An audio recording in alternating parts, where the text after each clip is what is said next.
This episode is sponsored by Squarespace. It's thanks to their support that our videos like this and more are possible. We just launched our new website on Squarespace and are really impressed. You can check out the link in the description. If you need a website yourself, get 10% off by going to squarespace.com/makeeverything. After my mostly failed attempt at turning corn into candy corn, I wanted to make a second attempt at another seasonal candy. This time, turning sugarcane into candy canes. Sugar and candy making is a pretty complex process, and to an amateur like me, my first attempt was a bit over my head. This time, I'm learning from my failures, upgrading my equipment, following the suggestions of someone more knowledgeable of the chemistry, as well as getting a quick lesson from a professional chef. Once again, I'll be starting with sugarcane stalks. Previously, I've helped harvest sugarcane while I was in Mexico collecting everything to make a chocolate bar. However, there's one other ingredient we sourced in the rainforests of southern Mexico that I want to finally put to use. So we were just walking down this trail in the jungle and came across a cinnamon plant, which is something I did not expect to find in Mexico. I thought it was something that only grew in India.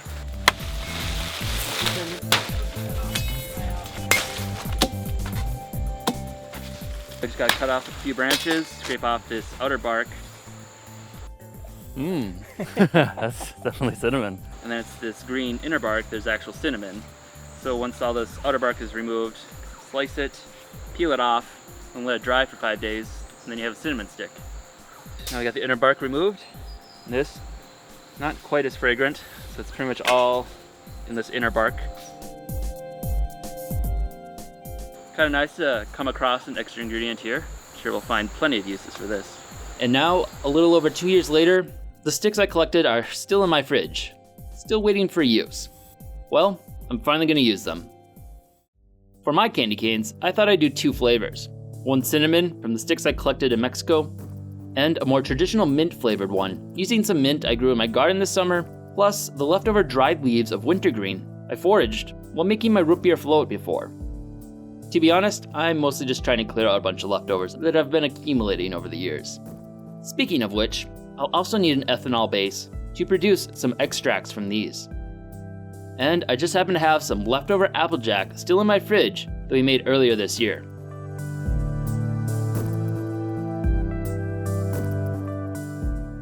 To extract the ethanol, it'll just require simple distillation. Alcohol is a lower boiling point than the water and will evaporate first, get condensed in the tube, and drip out the end of the container. After distilling it a second time, any trace of the original apple smell is completely gone. To double check for its purity, just set a flame to it and see if it'll burn. Don't do this at home.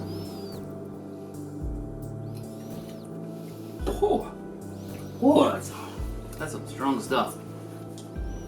I can't see. In all seriousness, I definitely wouldn't recommend distilling alcohol on your own for normal consumption, as it can potentially be deadly.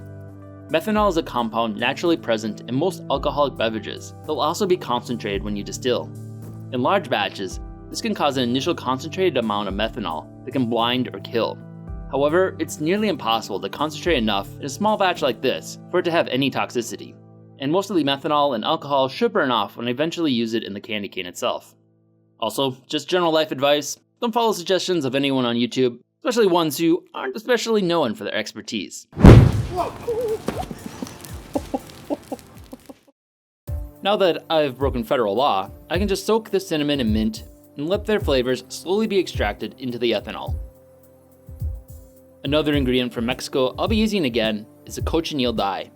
These small little bugs are commonly used for red coloring in many food products, and will work great for adding the red stripe to my candy canes. Now, onto the sugarcane. The biggest challenge with my previous attempt at candy corn was the caramelization of the sugar as I processed it, turning it light brown. Despite being very careful to dehydrate it at low temperatures, some amount of caramelization still occurred, and my end result was a pretty dark color. After the general incompetence of my attempt in the candy corn video, I saw Cody released a few weeks later a much more refined method of making sugar, in his case, from sugar beets. His trick was not to use any heat at all, and instead use a chemical desiccant to suck all the moisture out.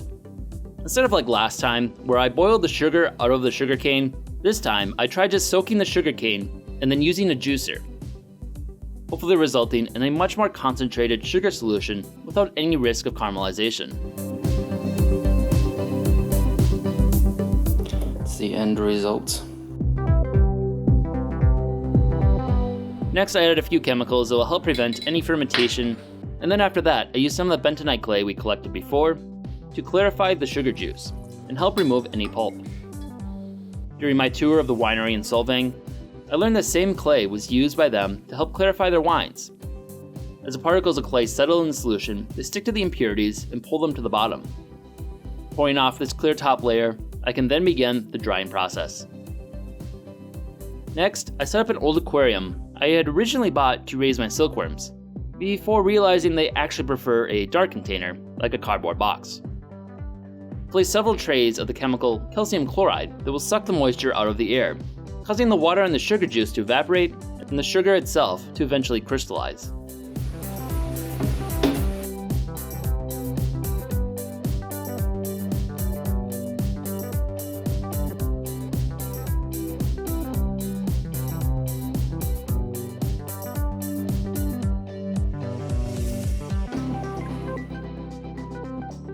The end result was actually pretty impressive.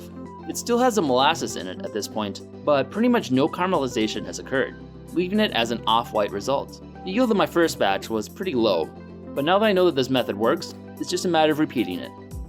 Once I had a decent sample, I ground it into a fine powder, and I'm ready for the next step.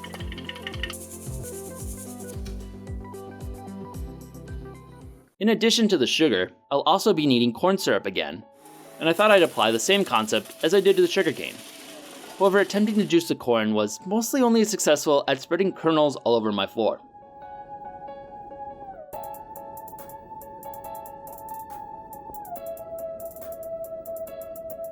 So I went back to my original method of boiling it. Once boiled, I removed the corn and collected the water, which should now be filled with dissolved cornstarches. Next, I added the enzyme amylase to break down the cornstarch into sugars. Ideally, I would have dehydrated it next using the same method as the sugar juice, but because I had to boil it, I had a lot more water I needed to remove, and I was kind of running short on time, so I just boiled it on my hot plate. And after my hot plate burned itself out, I finished boiling it on the stovetop until it had just the right consistency of corn syrup. With all my ingredients set, I next turned to professional chef Terry John Zila to learn the right skills for making sugar candies. It's really all about the tools, and I think a lot of times if people aren't well versed about making candy, the problem is that they think they can wing it because it's just sugar. So first off, pastry brushes. Good pastry brush, bad pastry brush. Because this is great for a grill pan because it's safe to 650 degrees, but the problem is there's no absorption. Bristles are a way to go. Cups can do fine, but I like a scale because a nice scale, a digital scale, really hooks you up. Saucepan with a tight fitting lid. My water can sweat down the sugar that's in there and then I won't get crystallization. What we need is a good digital read thermometer. Because here's the deal, buy it right and buy it once. The important to the temperature is the stage that the sugar's at. If your temperature isn't right for that specific type of candy, you're done. If your hard candy doesn't reach the temperature that you want, what happens, it'll always be gummy. It'll never pull and get hard. If you're making caramels and they go a little bit too over the temperature, it can be so firm that you can't cut it. If you go under, it's just sauce and it never comes together. Let's make some candy. 21 ounces of the raw sugar here. So I wasn't able to make like a pure white sugar. Is that gonna be an issue? What you're gonna find is that when you get the pure white sugar, you're getting a pure white candy cane. This will be a more earthy candy cane. So they've been making candy canes long before we had super refined sugar available, and they were tan. They weren't white. Got some corn syrup in here and water. So we get this on the heat.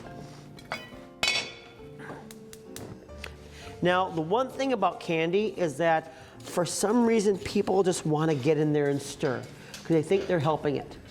They're not.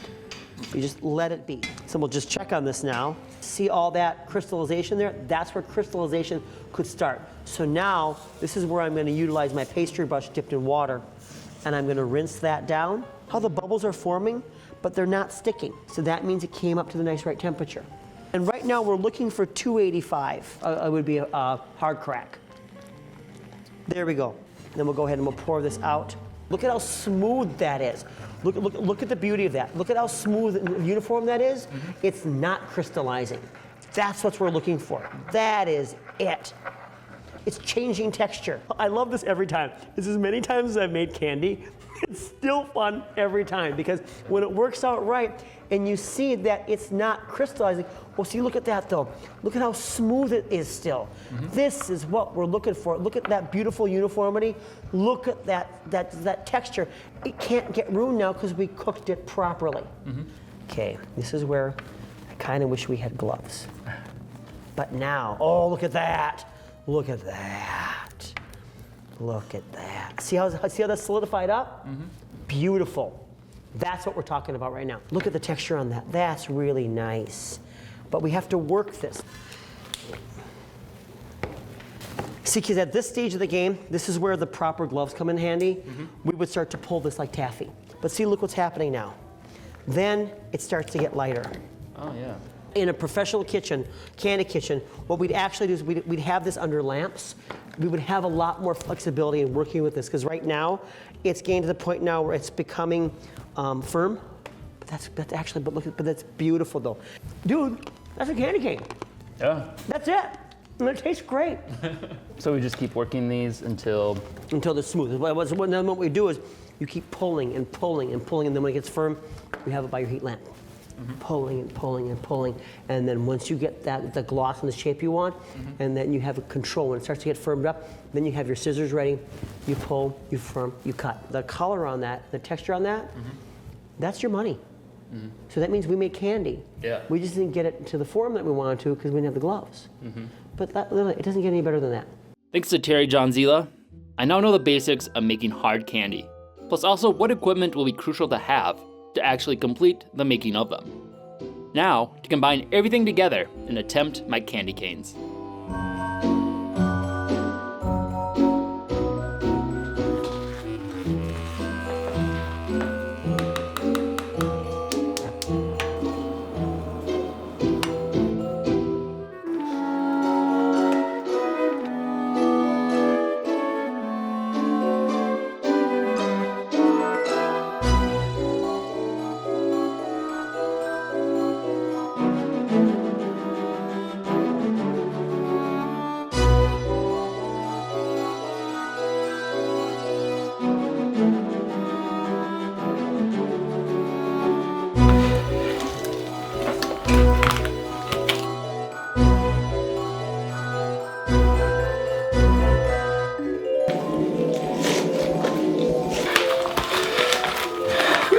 Workout.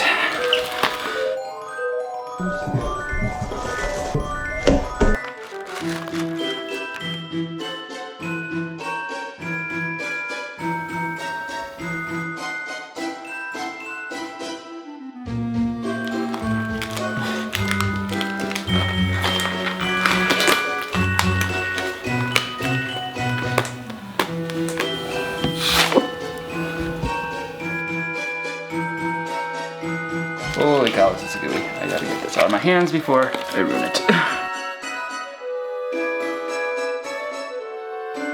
Beautiful. Yeah, actually turned out pretty decent. So I let the candy cane sit overnight to hopefully harden up.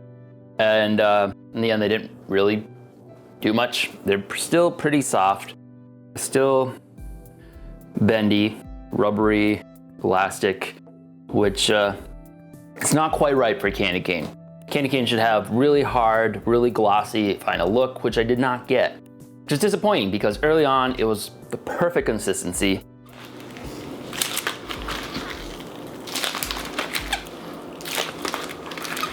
It's much easier when you aren't scalding your hands.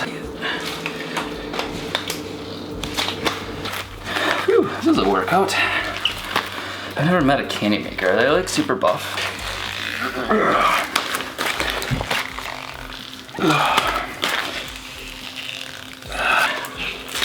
How well does it handle getting lightened up on? What color do I want?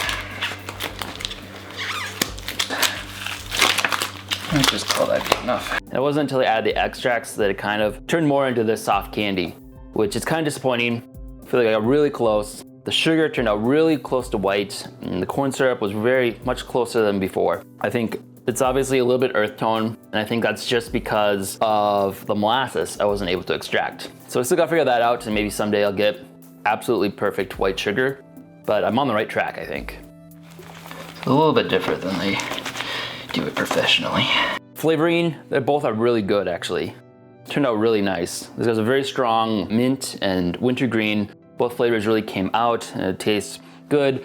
Normally candy corn is peppermint. It's a little bit different. This is a little bit more like what you expect with gum, but still really good. And then the cinnamon. I'm not normally a huge fan of cinnamon flavored candies, but it actually works really nice, especially with the softness. It's almost kind of like a gingerbread. So it actually works pretty well in the end. Both of the flavors got extracted really well, but ended up changing the texture in the process.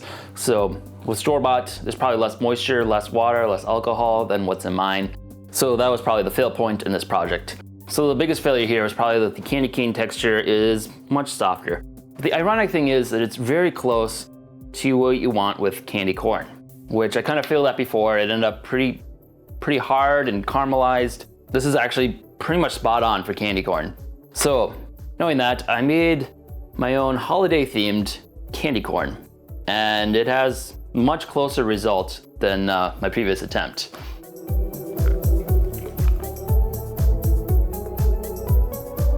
So maybe next time when I try and make jelly beans or something, I'll end up actually making candy cane. Thanks again to Squarespace for making this episode possible. Whether you need a domain, website, or online store, make your next move with Squarespace. Create a beautiful website with their all-in-one platform, no coding experience required. They have a ton of templates to choose from, so you don't have to start your designs from scratch. Squarespace provides award-winning 24/7 customer support, and it's simple to set up or transfer an existing domain to Squarespace, so all your websites live in one place. We just transferred our website to Squarespace and really love how easy it is to use and how great our content looks on their platform. Start your new free trial today at squarespace.com/makeeverything to get 10% off your first purchase. If you enjoyed this video, be sure to subscribe and check out other content we have covering a wide variety of topics. Also, if you've enjoyed these series, consider supporting us on Patreon. We are largely a fan-funded channel and depend on the support of our viewers in order to keep our series going. Thanks for watching.